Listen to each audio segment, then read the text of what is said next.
We had a lot of government funding, but we also get it from community partnerships and individual partnerships in the community. We couldn't do it without that support.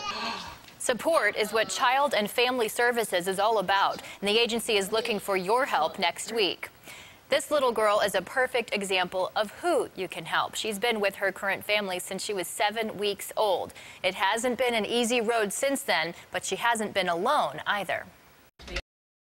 I come home after a bad day of work. She comes to the door and says, "Daddy, I want a hug." And it just brightens your day.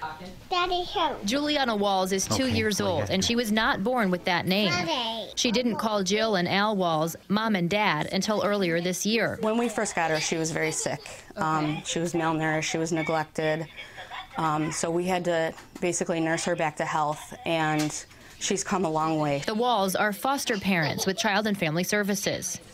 Right, it's like a flashback. We did this so many years ago. Al and Jill have 3 biological children. They wanted to help other families. Up here. We break the cycle. If the parent doesn't want the child and walks away, we're here to give her a life.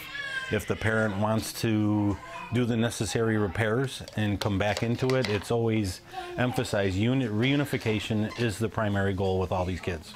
Organizations like Child and Family Services rely on help from the government and you. That's why the Heartlight fundraiser next week in Buffalo is so important. And it's not just a fundraiser, though. It's also a way of putting awareness out in the community and letting people know our story and letting them know what we do. Juliana's adoption into the Walls family became official in May. We know there's going to be questions where we're not going to be ready for, but she will know everything that she wants to. Mom. Hi. Hi. The Walls have a baby boy in their care as well. They may adopt him if he needs a family, but then they plan to slow down. And then we're going to go to foster only because I'd have to build a mansion if I keep adopting. The Heartlight event is 1 week from today, September 25th. Tickets are $100 each, and they are still available. You can find out more about how to attend and how else you can support Child and Family Services at WIVB.com. Click on the Found It on 4 section, and you'll find the link there. The Walls are so inspirational. How long have they been working with foster kids? About 6 years, and they've had babies. They've always dealt with babies that have come through. So you can imagine the emotional roller coaster of becoming so attached to a child and then saying goodbye, because Juliana is the first one they've adopted. So every time they've said goodbye.